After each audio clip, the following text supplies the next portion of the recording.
नमस्कार मित्रों, मैं सुजीत कुमार आप सभी को सुजीत स्टडी प्लस में हार्दिक अभिनंदन करता हूं। अगर आप हमारे चैनल पे नए हैं तो सबसे पहले चैनल को सब्सक्राइब करें और बेल आइकन को प्रेस करके ऑल पे सेलेक्ट कर लें ताकि हमारे हर वीडियो आप तक सबसे पहले पहुंच सके। तो आज का है प्रश्नावली 1.1 का क्वेश्चन नंबर 3। आज हम क्वेश्चन नंबर 3 का सॉल्यूशन करेंगे। अगर आप हमारे इनसे पिछले वीडियो नहीं देखे हैं, इसका कॉन्सेप्ट नहीं समझे तो लिंक में डिस्क्रिप्शन में मैं लिंक दे दिया हूं, जाकर के पिछले वीडियो देख लें ताकि आपको कॉन्सेप्ट समझ आए। क्योंकि कॉन्सेप्ट इज पावर है, हम हर समय बोलते हैं कॉन्सेप्ट इज पावर है, क्योंकि कॉन्सेप्ट जब समझ लेंगे तो सब सारा चीज क्लियर हो जाएगा। तो आज हम प्रश्नावली 1.1 का क्वेश्चन नंबर 3 का सोल्यूशन करने जा रहा हूँ। तो सबसे पहले इसमें समझना है क्वेश्चन क्या कह रहा है। तो किसी परेड में 616 सदस्यों वाली एक सेना की टुकड़ी को 32 सदस्यों वाले एक आर्मी बैंड के पीछे मार्च करना है। दोनों समूहों को समान संख्या वाले स्तंभों में मार्च करना है। उन स्तंभों की अधिकतम संख्या क्या है जिनमें वे मार्च हो सकेंगे। तो इसमें क्या है कि अधिक स्तंभों की संख्या हमको ज्ञात करना है। इसे हम यहाँ साफ साफ बताया गया है क्या कि अधिकतम स्तंभों की अधिकतम संख्या हमको ज्ञात करना है जिसमें वे सेना सब क्या कर सके, मार्च कर सके। तो सबसे पहले हम इसका हल करते हैं बिना विलंब किए हुए। तो इसका सॉल्यूशन हल अब क्या है कि स्तंभों की अधिकतम संख्या बोला जा रहा, तो हम यहां लिखेंगे स्तंभों की अधिकतम संख्या। स्तंभों की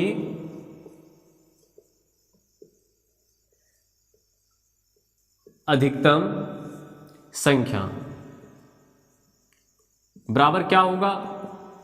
तो इसमें क्या हो जाएगा, ये है 616 और ये है 32, तो क्या हो जाएगा 616 और 32 का HCF।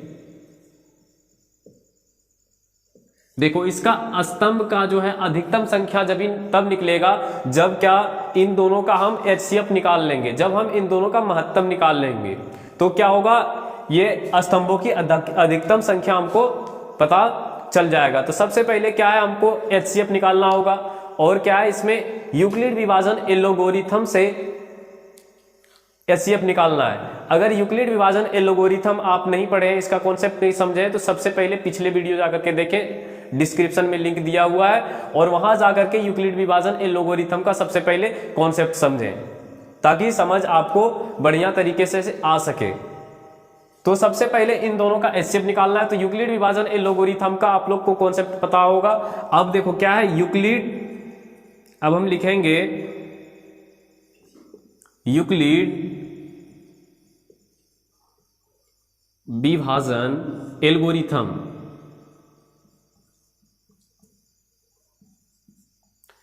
अब यूक्लिड विभाजन एल्गोरिथम क्या है, इसमें क्या है A इक्वल टू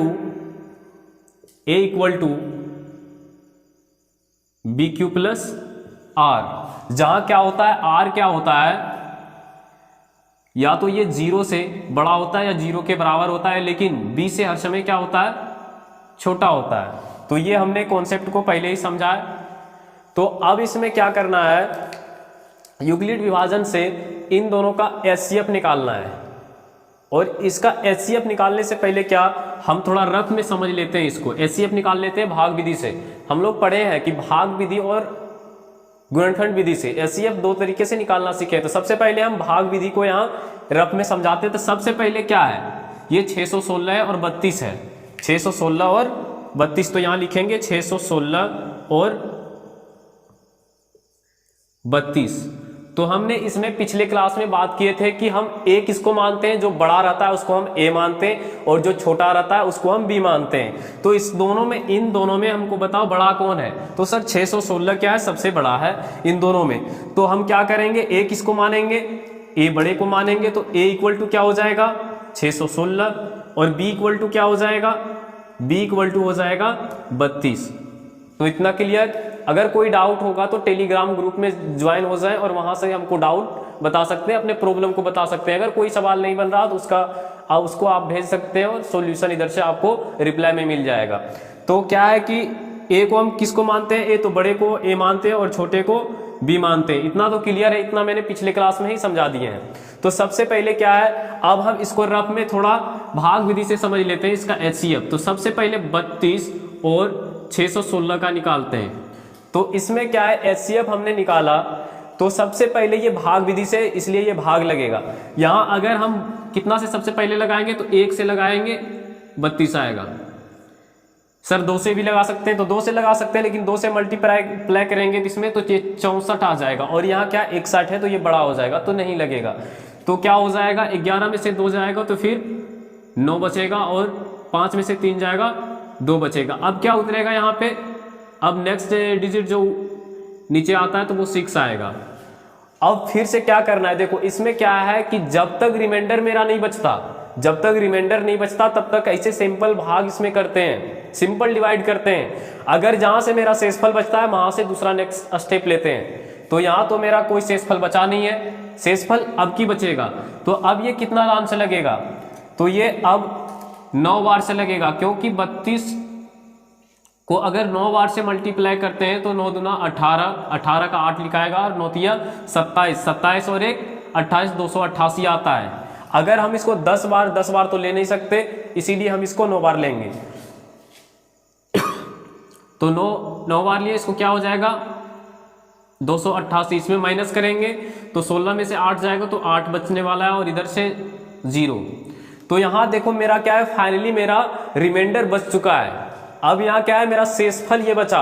अब शेषफल बचा है तो इसको पुनः फिर से डिवाइड करना है, किसको, तो यहाँ क्या बोला जाता, तुमने हमको नहीं काटा तो हम तुमको काटेंगे। अब ये 8 क्या करेगा, ये 8 का क्या करने वाला, इसको फिर से डिवाइड करेगा पुनः, तो ये डिवाइड किया। अब ये कितना बार से लगेगा, तो ये 4 बार से लगेगा, 8 चौक 32, तो ये क्या हो जाएगा, फिर माइनस करेंगे तो ये रिमाइंडर 0 दे दिया। और इसमें क्या है कि यूक्लिड विभाजन एल्गोरिथम में जब तक रिमाइंडर 0 नहीं आता तब तक क्या है, HCF नहीं निकलता। तो यहाँ R बराबर क्या आ गया, R equal to 0, R equal to 0, इसलिए हम कह सकते हैं HCF हम किसको कहते हैं, तो जिसको भाग करते हैं तो भाजक को हम HCF बोलते हैं, जो पूरा पूरी काट देता। तो पूरा पूरी किसने काटा, सर ये 8 काटा है, 8 काटा है, तो HCF हम क्या कर सकते हैं 8। तो हमारी जो स्तंभों की अधिकतम संख्या है वो क्या है, 8 है। तो हमको अब इसको लिखना किस तरह है, तो हमको यहां लिखना है यूक्लिड विभाजन एल्गोरिथम के रूप में लिखना है। तो सबसे पहले आप देखो यहां क्या लिखेंगे, तो नेक्स्ट स्टेप इसमें क्या है, चरण 1 में क्या हम किए, तो इसको हम B मानेंगे, बीच वाला को हम तो A बोलते हैं और इधर का Q बोलते हैं, और नीचे जो बचता वो रिमाइंडर, ये रिमाइंडर रहा मेरा। तो चरण 1 में क्या है, सबसे पहले A, तो A क्या है 616। दूसरा अब क्या है, A इक्वल टू क्या आता है BQ, तो B क्या है 32, और मल्टीप्लाई Q क्या है 19, और प्लस में रिमाइंडर मेरा क्या है, तो रिमाइंडर 8 है। तो हम यहाँ अब कह सकते हैं, यहाँ देखो रिमाइंडर क्या है 0 नहीं आया, क्योंकि ये 0 यहाँ रिमाइंडर 8 बचा है। तो हम यहाँ लिखेंगे, जगह यहाँ नहीं है थोड़ा, तो हम यहाँ पे लिखते हैं, यहाँ क्या है कि यहाँ R इक्वल टू नॉट 0, मतलब R के बराबर 0 नहीं आया, R बराबर 0 मेरा नहीं आया, यहाँ क्या आ गया 8 आ गया। तो फिर हम क्या है नेक्स्ट स्टेप में चलेंगे, नेक्स्ट स्टेप पे चलेंगे, जब तक 0 नहीं आएगा तब तक रुकना नहीं है। तो फिर अगला स्टेप हम चरण 1 तो यहाँ हो गया, अब चरण 2 में चलते हैं।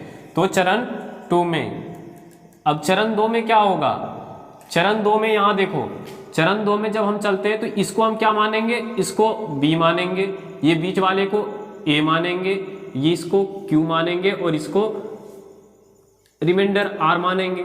तो सबसे पहले देखो क्या है A, तो A हम लिखेंगे 32, और 32 बराबर क्या हो जाएगा B, तो B क्या है 8 है, और Q मेरा क्या है तो 4 है, तो गुने 4। उसके बाद क्या है, उसके बाद प्लस में रिमाइंडर, तो मेरा रिमाइंडर क्या आया है 0। तो हम कह सकते हैं यहाँ R इक्वल टू क्या है 0 है, R इक्वल टू 0 है। तो हम लिख सकते हैं अतः HCF इक्वल टू, अतः HCF हम किसको कहते हैं, तो भाजक को बोलते हैं, B को बोलते हैं। तो यहाँ B क्या है, यहाँ B क्या है, तो 8 क्या है, 8B है, और इसको हम क्या कहेंगे, HCF। इसको हम क्या बोलेंगे, HCF। तो HCF बराबर क्या आ गया, 8। तो हम लिख सकते हैं यहाँ पे स्तंभों की अधिकतम संख्या, स्तंभों की अधिकतम संख्या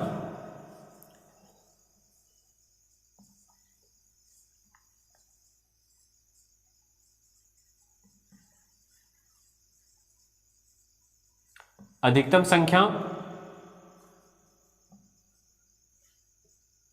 इक्वल टू क्या होगा, 8।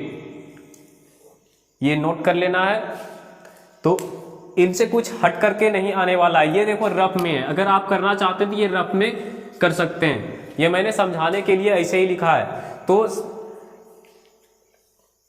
अगर हमारे चैनल को सब्सक्राइब नहीं किए हैं तो सबसे पहले हमारे चैनल को सब्सक्राइब कर दें।